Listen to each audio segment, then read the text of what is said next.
Bíblia, no capítulo 15, nos versos 22 ao verso 24, ao verso 25. Fez Moisés partir a Israel do Mar Vermelho, e saíram para o deserto de Sur. Caminharam 3 dias no deserto e não acharam água. Afinal chegaram a Mara. Todavia não puderam beber as águas de Mara, porque eram amargas. Por isso chamou-se-lhe Mara. E o povo murmurou contra Moisés, dizendo: que havemos de beber? Então Moisés clamou ao Senhor, e o Senhor lhe mostrou uma árvore. Lançou-a Moisés nas águas, e as águas se tornaram doces. Deu-lhes ali estatutos e uma ordenação, e ali os provou. Amém? Até aí. Meus queridos irmãos, eu gostaria agora de fazer uma breve oração. Pedir a Deus que prepare o nosso coração e a nossa mente para recebermos essa mensagem. Para que nós possamos nos concentrar. E que nós possamos sair daqui consciente de que tipo de fonte nós estamos sendo ou fomos até aqui. Curve a fronte. Querido Pai, prepara nosso coração e mente para recebermos a Tua santa palavra nesta hora. Em nome de Jesus. Amém.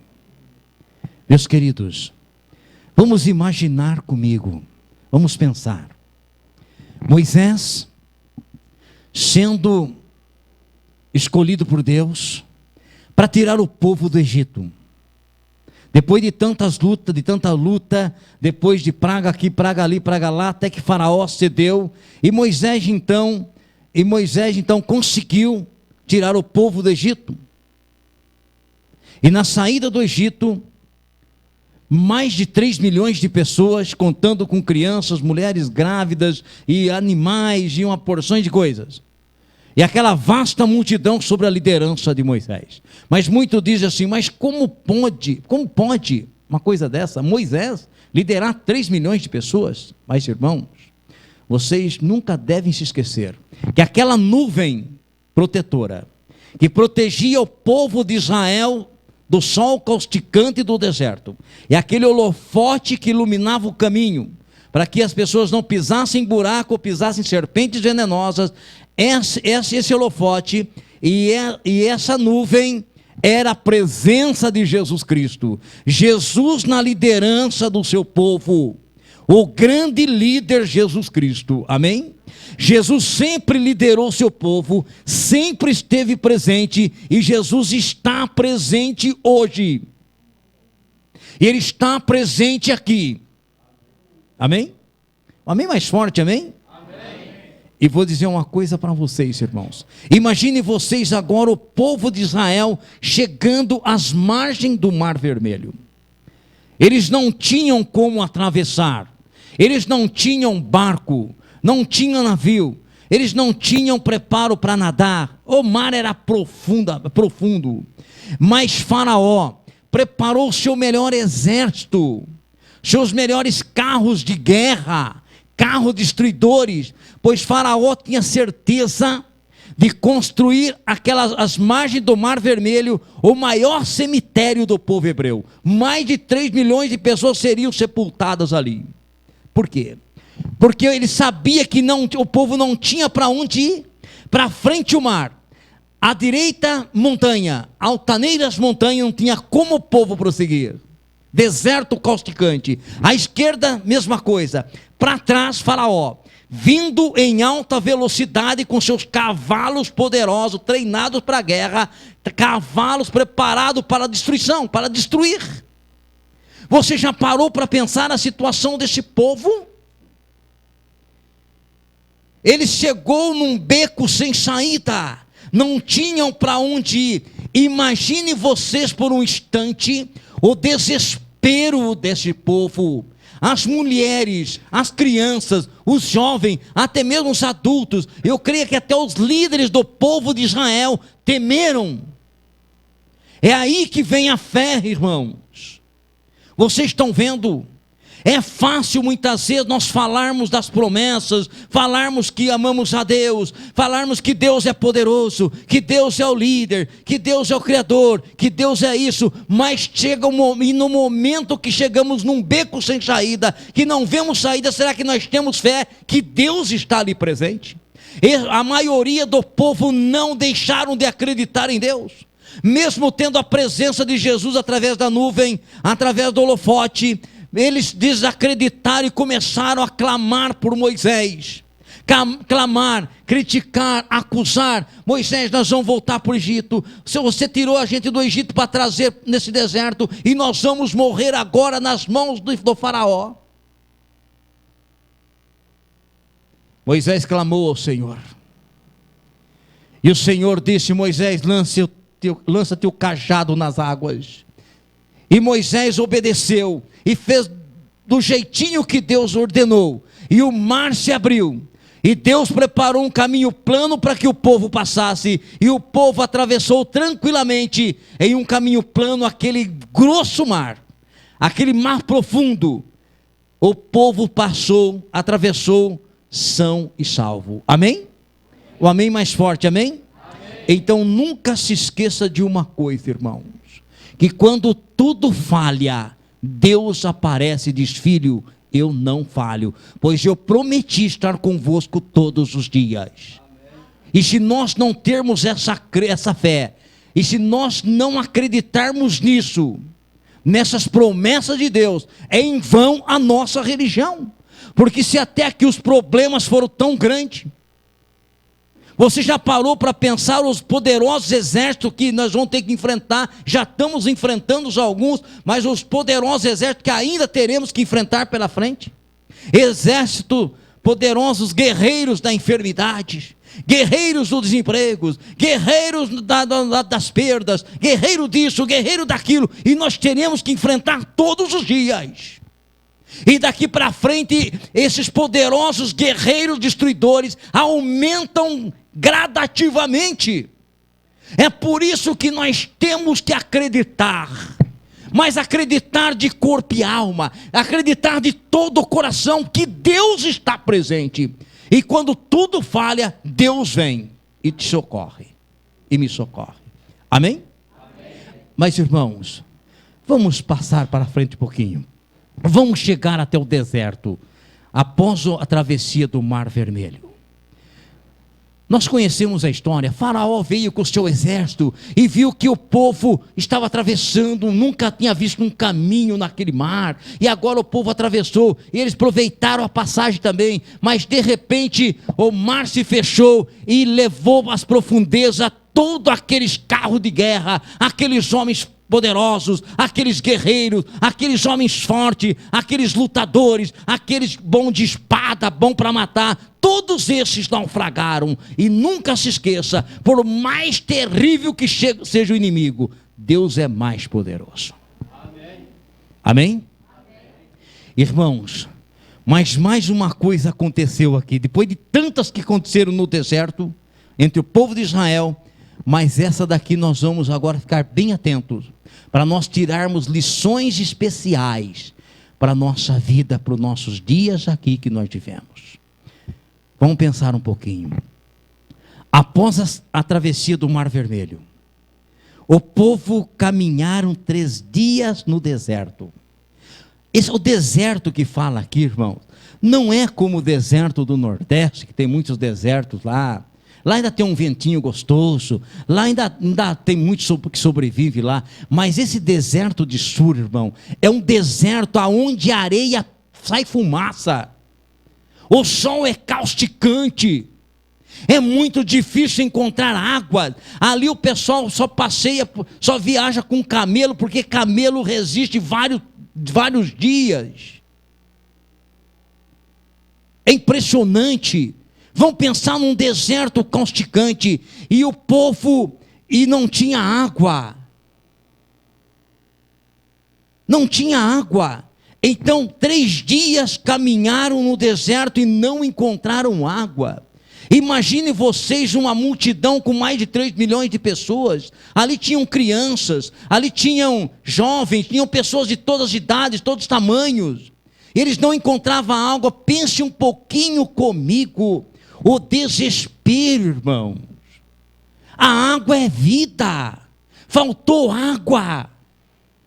Sem água a gente não aguenta muito tempo. Eles caminharam 3 dias e não encontraram água. Imagine vocês a situação desse povo no deserto causticante. O desespero era tão grande, irmão, que o povo clamava pela misericórdia. O povo clamava por Moisés. Outros criticavam, outros acusavam Moisés. Agora, como nós vamos fazer? Você tirou a gente do Egito para trazer nesse deserto para nós morrermos de sede. Antes era para morrer nas mãos dos faraó. E Deus mostrou o grande milagre abrindo o mar vermelho. Mas mesmo assim ainda o povo não acreditava. Vocês estão vendo, irmãos? Como o ser humano é cruel.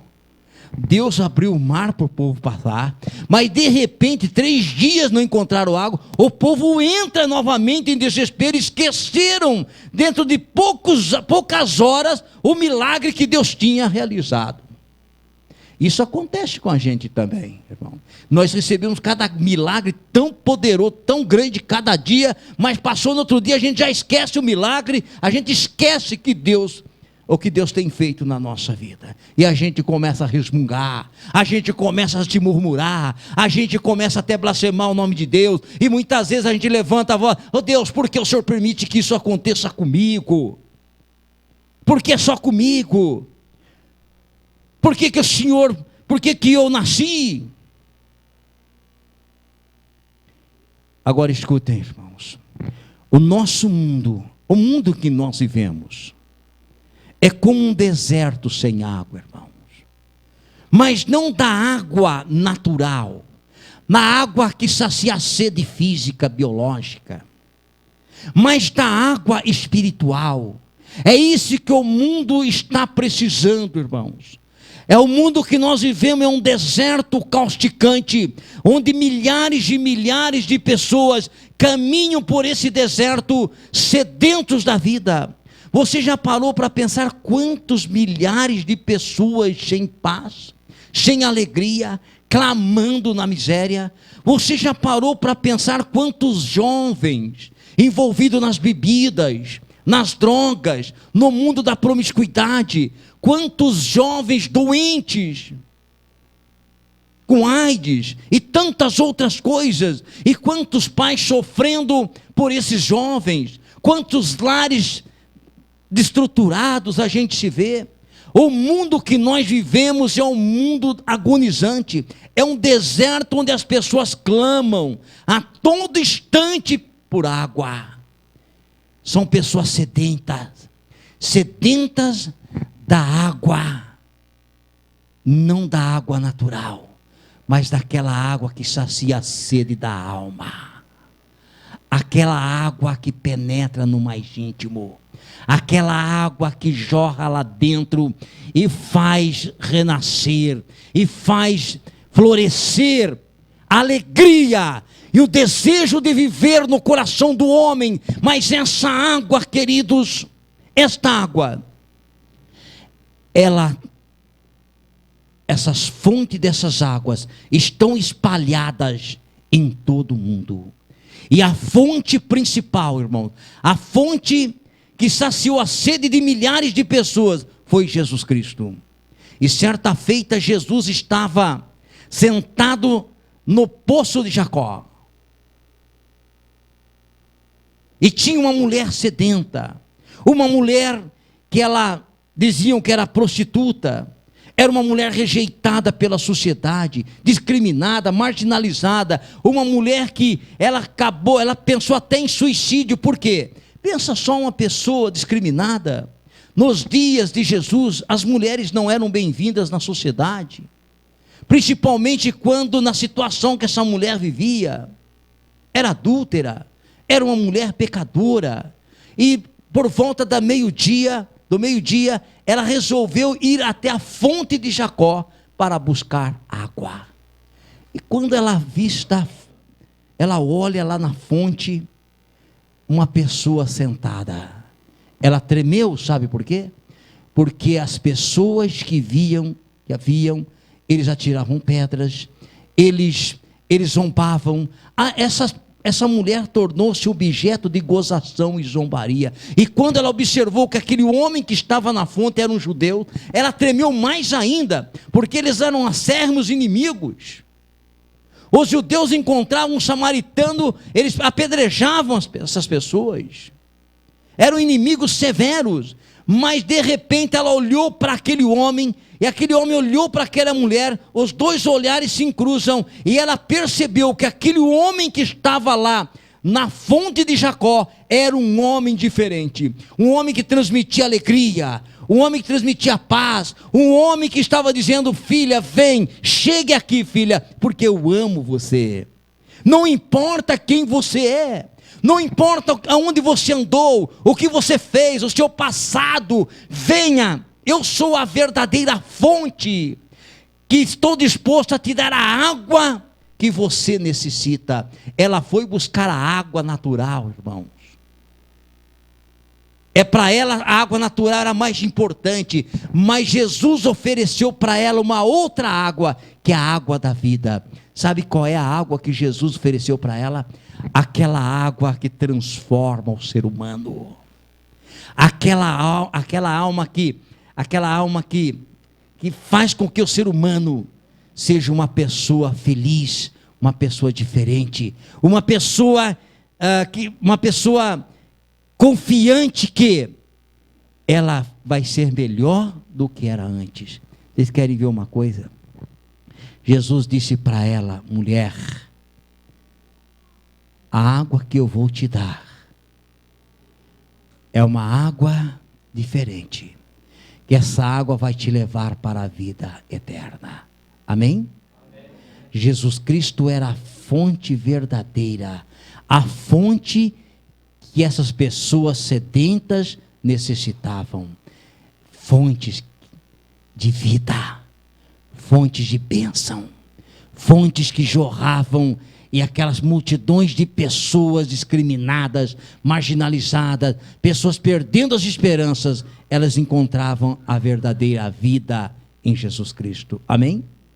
Mas vejam bem, irmãos, mas Jesus, ele preparou pequenas fontes para abastecer o mundo agonizante.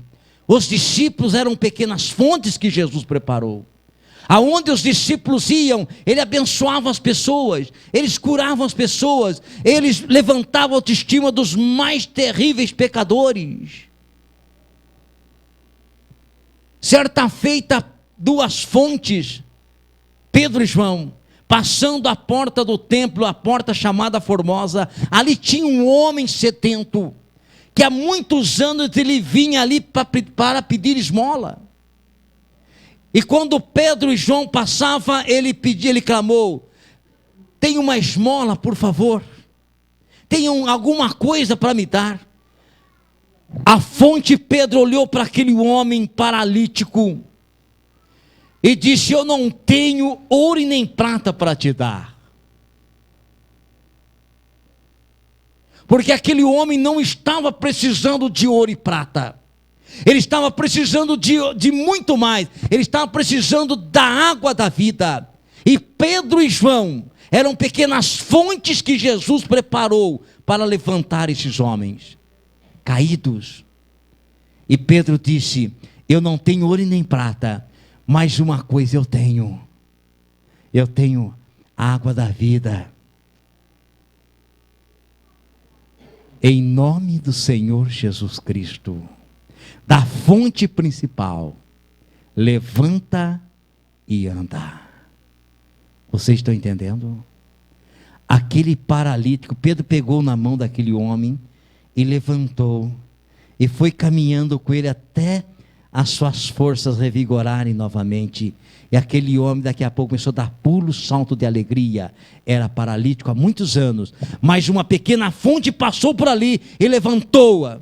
E quantas milhares de fontes, irmãos, foram espalhadas pelo mundo através do tempo. E nesses últimos dias, Deus preparou uma fonte especial, irmãos. Esta fonte chama-se a Igreja Adventista do Sétimo Dia. Uma fonte que nasceu de uma profecia, para dar a última mensagem ao mundo. Vocês estão entendendo? E através desta igreja, Deus preparou pequenas fontes, porque Ele é a fonte principal, Ele é o cabeça. A igreja é o corpo. E eu e você somos membros individuais deste corpo. Então nós somos pequenas fontes que Deus preparou para saciar a sede dos milhares e milhares que cruzam o nosso caminho. Essas pequenas fontes, irmãos, estão espalhadas quase em todos os lugares. Sabe por que você mora no bairro tal, na rua tal, no endereço tal? Não é por um acaso.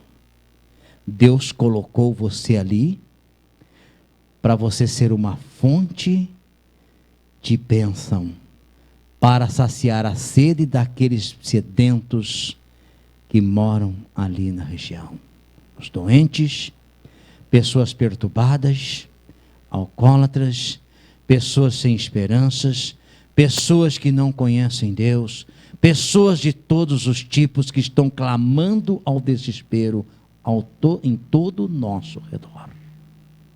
Então, eu e você, sendo líderes da igreja ou não, nós somos pequenas fontes, que Deus está confiando em mim e você, para que nós possamos saciar a sede dos milhares de pessoas sedentas.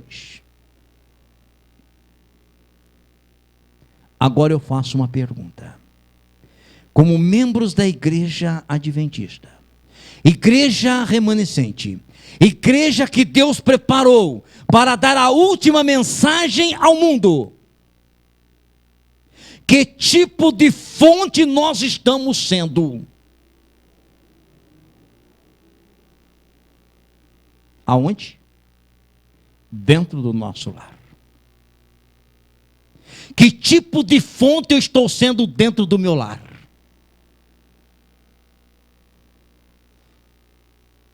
Você já parou para pensar nisso? Isso é sério. Que tipo de fonte eu estou sendo dentro do meu trabalho, dentro da minha empresa? Que tipo de fonte eu estou sendo na minha vizinhança? Que tipo de fonte eu estou sendo dentro da minha igreja?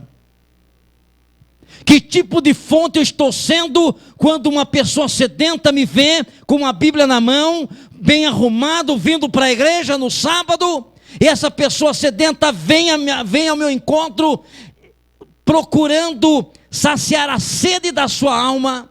Ou que tipo de água que eu estou jorrando para essa pessoa? Você já parou para pensar nisso? Agora eu faço mais uma pergunta. Que tipo de fonte, esposas, você está sendo para o seu marido? Quando muitas vezes chega estressado do trabalho, às vezes um desentendimento com o chefe, às vezes alguma coisa não deu certo, e seu esposo chega lá, precisando de um abraço, precisando de carinho, precisando de uma palavra de autoestima, e eu pergunto, que tipo de fonte você está sendo para saciar aquela dor do seu marido? Que tipo de fonte? Fonte de bênção? Aonde jorra aquelas palavras bonitas, vai dar tudo certo, eu estou do seu lado, aguente a mão, o chefe te magoou, as pessoas te desprezaram, as coisas não deu certo, você não está muito bem, mas eu estou aqui do seu lado.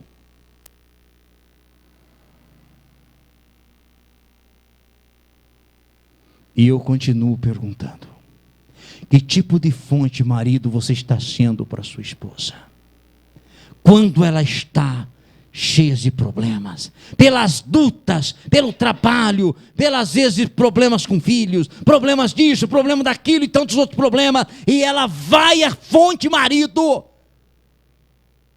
quem sabe tentando saciar aquela sede, aquela dor. E eu pergunto, marido, quais são as palavras que você tem proferido? São palavras ofensivas? Palavras grosseiras? Palavras gritaria? Palavras que matam mais do que uma metralhadora? Vocês sabiam, irmãos, que o mandamento não matar, não matarás, não é você pegar apenas uma metralhadora e fuzilar uma pessoa, um 38 e dar um tiro no peito de uma pessoa. Matar não é só isso. Vocês sabiam, irmãos, que as fontes amargas são as línguas, matam muito mais. Essa morte é muito mais dolorida do que um tiro do calibre 38. Porque o revólver mata no instante. E essa morte é lenta. A morte por aquelas palavras desmotivadoras, aquelas palavras destruidoras, aquelas palavras de baixa autoestima. Aquilo lá vai matando aos poucos. A pessoa vai morrendo aos poucos emocionalmente. Vocês sabiam disso ou não? Prestem bem atenção todos comigo agora. Que tipo de fonte, filhos, você está sendo para o seu pai? Quando o seu pai, às vezes você percebe que ele está lá preocupado com você, ele está fazendo o melhor, mas mesmo assim você não entende que ele está fazendo o melhor. Às vezes você grita, às vezes você ofende, às vezes você faz isso, às vezes você maltrata, desobedece, faz tantas coisas. Que tipo de fonte você está sendo para o seu pai? Agora, pai, que tipo de fonte você está sendo para o seu filho? Quando o seu filho às vezes está cheio de problema, porque hoje, irmãos, hoje as crianças já sentem a dor do pecado, esse mundo agonizante, onde vai, o que vê, todas as coisas hoje contribuem para que até as crianças se estressam. As crianças hoje precisam mais de carinho do pai e da mãe. Se não encontrar o carinho dentro do lar, vai buscar lá fora. E eu pergunto, que tipo de fonte você está sendo pai para o seu filho?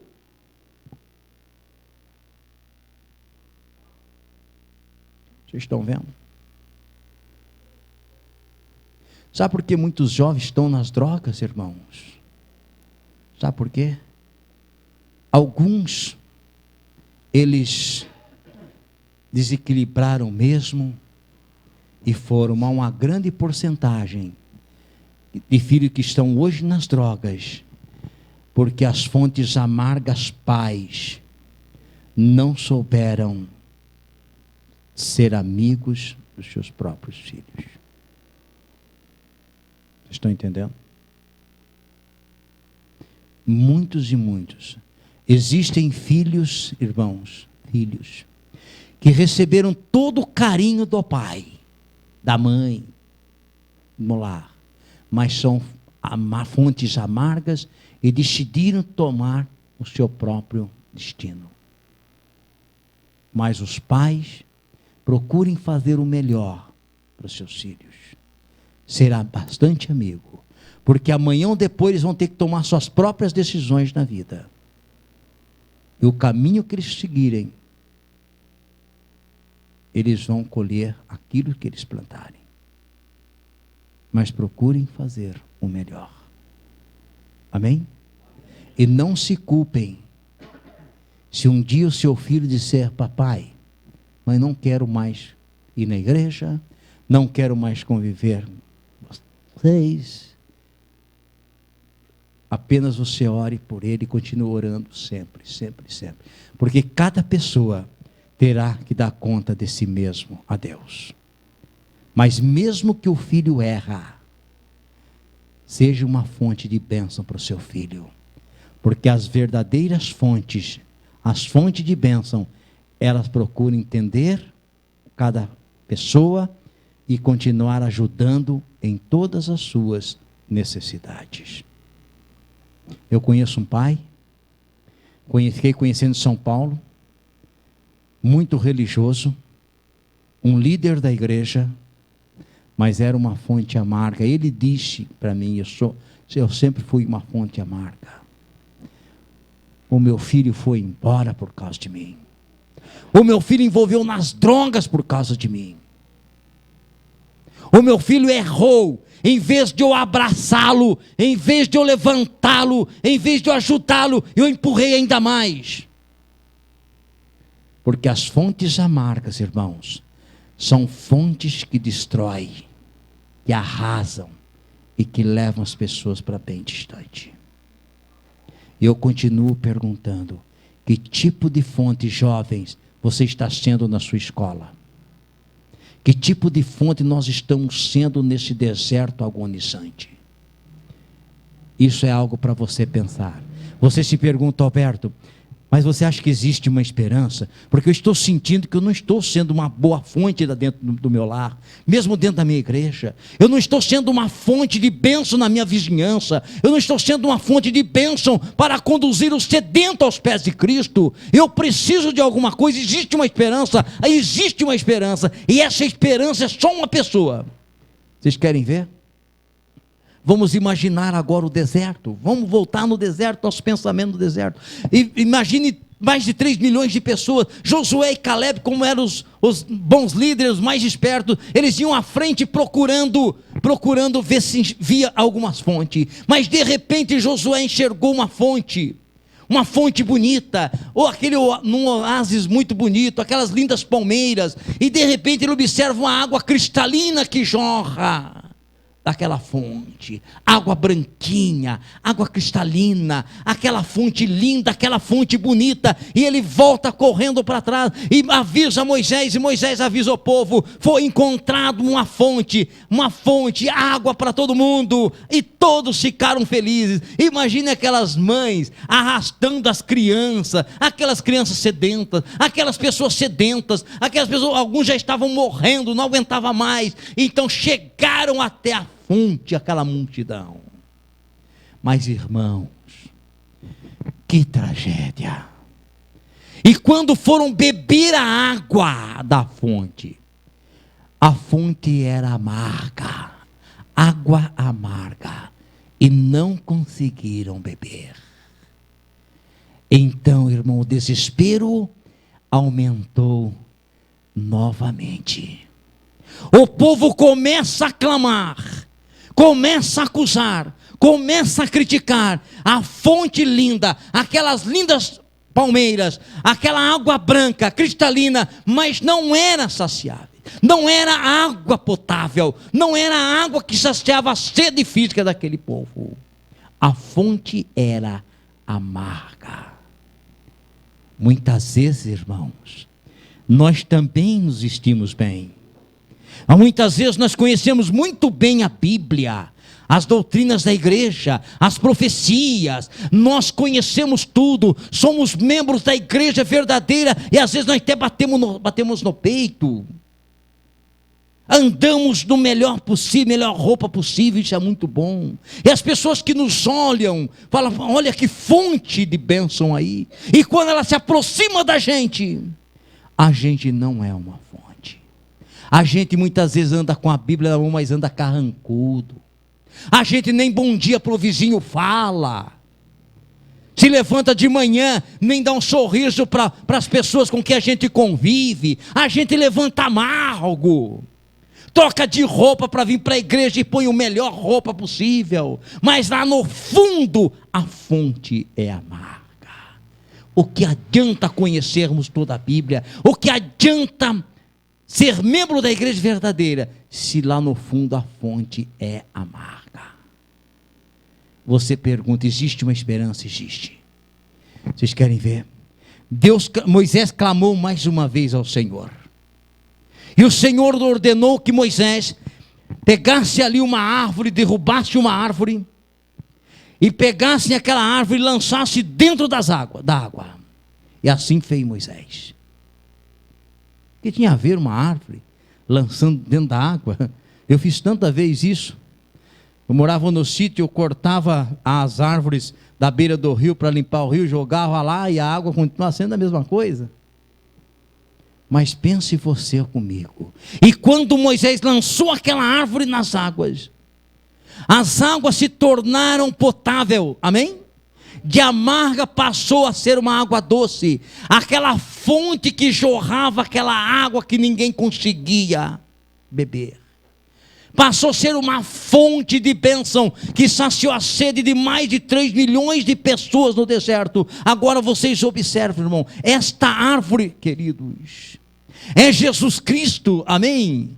É um símbolo de Jesus Cristo. Jesus, somente Jesus que pode transformar água em vinho. Somente Jesus que pode transformar água amarga em água potável. É somente Jesus que pode transformar aquele coração duro, aquele coração muitas vezes tenebroso, aquele coração cheio de mágoa, cheio de rancor, cheio de ódio, aquele semblante cheio de aquele cheio de rancor, aquele semblante duro. É somente Jesus que pode transformar fontes amargas em fontes de bênção.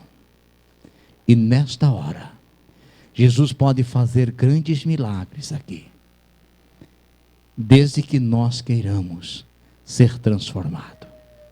E nós podemos sair daqui agora, se nós clamarmos ao Senhor Jesus Cristo, ou lançarmos Jesus agora pela fé nas águas amargas do nosso coração.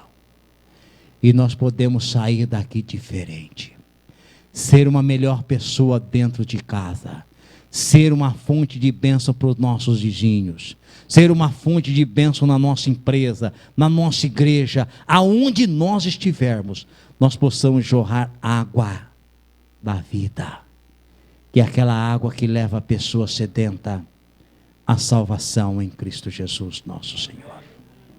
Amém? Eu gostaria de cantar uma música. Enquanto eu canto essa música, se você quiser agora pedir a Deus: Senhor, eu quero ser uma fonte de bênção, não quero ser uma fonte amarga, porque eu sei que há milhares de pessoas sedentas ao meu redor que precisam de mim. E como membro da Igreja Adventista, Igreja Remanescente, eu quero ser uma pequena fonte para levar outros a ser membro desta igreja. Enquanto eu canto, deixe o seu lugar e venha à frente. Eu quero orar aqui por você. Mas venha depressa, não espere.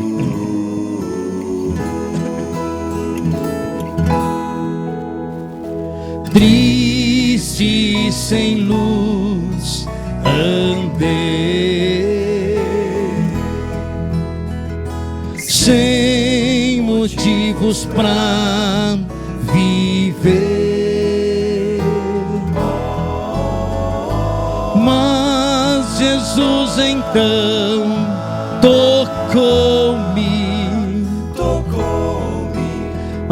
agora transformado sou. Tocou-me, Jesus tocou-me, oh, quanta paz Ele me deu.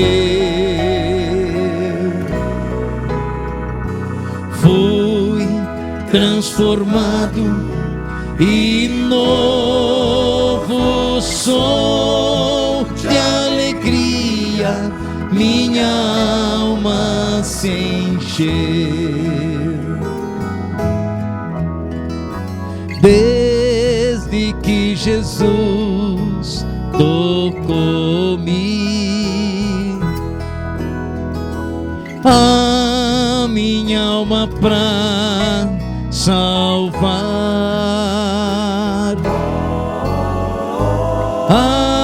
através da minha vida,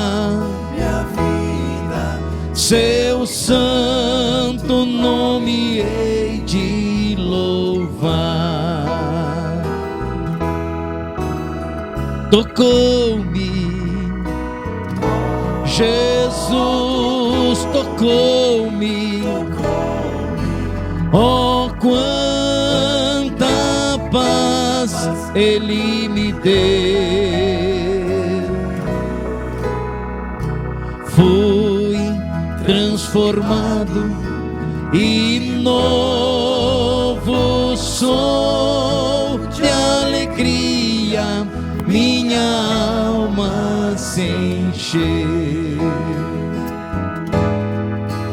Tocou-me, Jesus tocou-me.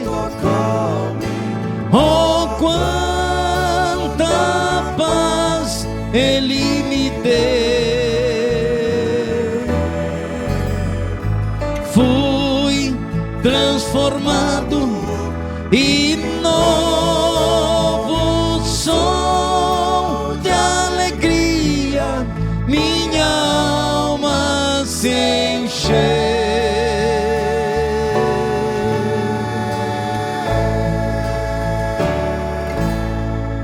Irmãos, eu quero orar agora, mas se alguém mais gostaria de vir aqui à frente, ainda há tempo, vem depressa. Quero orar por você aqui. Você fez uma alta avaliação na sua vida e você tem sentido que até aqui você não tem sido uma fonte de bênção. A mágoa, a rancor, ressentimento, quem sabe ódio, quem sabe alguma coisa em seu coração que tem tirado a sua alegria e tem feito com que você seja uma pessoa estressada, às vezes uma pessoa que carrega sentimento de culpa. É o momento de você dizer: Senhor Jesus, transforma o meu ser, como transformou a fonte no deserto, a fonte amarga em fonte de bênção. Eu quero ser transformado. Curve a fronte e vamos orar. Querido Pai, muito obrigado, Senhor, pelo privilégio de conhecermos a Ti e a Tua palavra. Obrigado também pela salvação que providenciaste a cada um de nós na pessoa amada de Jesus Cristo. Não permita, ó Deus, que saiamos daqui do mesmo modo quando aqui entramos, mas que possamos sair daqui, Pai querido, consciente que somos pequenas fontes, que o Senhor nos preparou para nós abastecermos os milhares sedentos nesse deserto causticante. Pai de amor, que eu possa ser um melhor marido, a melhor esposa, melhor filho, melhor pai, melhor membro da tua igreja, melhor vizinho, quem sabe melhor patrão, melhor empregado, melhor professor, melhor aluno. Que eu possa sair daqui, meu Deus, consciente de que eu não sou ninguém na história, eu sou alguém especial, que eu posso levar milhares de pessoas a se preparar para a tua volta a esta terra. Fica conosco, abençoa-nos e perdoa-nos, em nome de Jesus. Amém. E amém. Deus possa abençoar todos os irmãos. E nós vamos ficar lá na porta, vai cantar a música, Rosinha. Após a música, nós estaremos pedindo vocês.